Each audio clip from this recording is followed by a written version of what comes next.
it's me again, Elaine, and today we're here to talk about minimalism, or being a minimalist when you never had much to start with. Minimalism has sort of become quite the visible trend. You see people with desks that have close to nothing on them, people wearing clothes that aren't too loud, but I think minimalism isn't just a trend. It's been there for a long time and continues to be there to serve people who follow its principles and practices. Growing up from a family with few economical needs, I don't know much about abundance, frankly, but I do know that I'm happier with just a few things. Now, that doesn't necessarily mean that I only buy things that are not expensive or things that sacrifice quality. I'm always about quality over quantity when it comes to my things. So instead of buying lots of things that are affordable, I'll just buy one thing that is quality.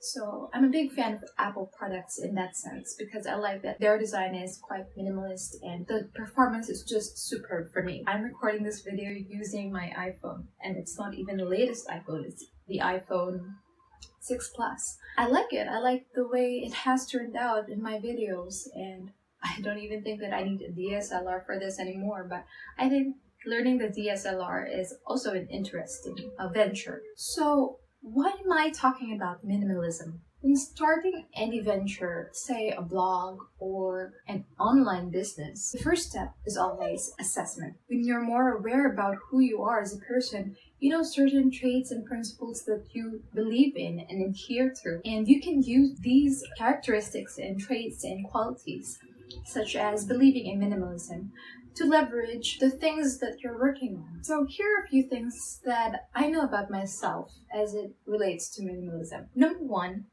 being an underbuyer. I've been reading Gretchen Rubin's Better Than Before. It's a sort of sequel to The Happiness Project, which I read when I was still working in Dubai. I know that's another story for another day. I like that she dedicates a chapter on self-knowledge. And in that chapter, I got to identify myself as an underbuyer. So there's an overbuyer, people who acquire things to support their habits, and there's the underbuyer, people who don't buy things, even though buying something might support their good habits. So I tend to delay buying things even though I know that this thing could be good for me in the long run, like in helping me create some good or better habits. I purposely don't buy as much as I can because number one, I don't really have much to start with, and number two, I'm just not a big fan of material things. So number two that I've known about myself is that I want to design a minimalist life. I realized that designing a minimalist life is a myth. What am I talking about? I'm talking about, the things you see in social media. For example, on Pinterest,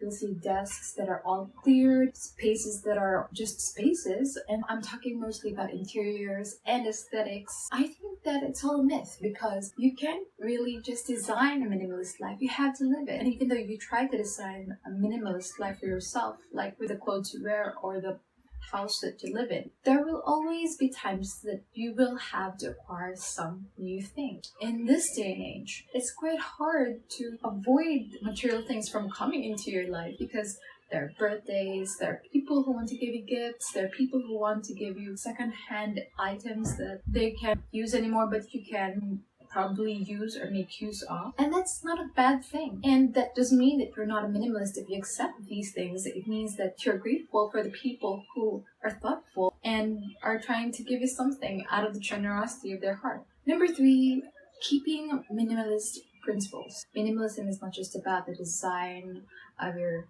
house, the interiors, or the clothes that you wear, or the desk that you have. You can have the rowdiest desk, but if you only have the things that matter to you there, the things that are quality products for you or are quality materials for you, the things that mean the most to you, then I think that's being a minimalist. As I said, minimalism in its essence is a principle. It's not just throwing away things, it's a way of living. And you have to apply it into your life on a day-to-day basis. And you have to apply it in your core principles as a person, not just in the things that you buy, but in the things that you do. When you choose to do the things that only light you up, or the minimum things are doable with the energy that you have, I think that's being a minimalist in itself. So it's also in the ways we schedule our activities and spend our energies. I think a minimalist life by design is multidimensional. So, although we see all around us how trends can affect behaviors, it's all the more important to discover or rediscover who we are and what we stand for. Working in alignment with your identity, with who you are as a person, who you identify yourself with, can result to much less resistance. I mean, you can always do your research and do the things that worked for other people, but what's the point? If what's working for them exhausts you or tires you, then maybe you should take a step back. Try to see if what you're doing is a result of your own choices or of external pressure around you. And from there, you can tweak your activities to do more of the things that light you up. As a rebel, you, of all people, would know how much identity means for us. I mean, we do things because it's who we are, and that's what we do. We don't necessarily do things because people want us to do things. We do things because we want to. So if minimalism is for you, then use it and take advantage of it and leverage it in your life and your work. But if it's not for you, then find other things or other methods that work for you that can help enrich the kind of life and work that you want to have. I think there are no hard and fast rules to life and work. There's just self-discovery and experience that will teach you what works for you and what doesn't work for you. And there's also curiosity to make us learn new things that might teach us new lessons. So that's about it for now. Thanks for watching. I hope you subscribe and like this video if you like it, and if you don't, that's okay. See you, bye!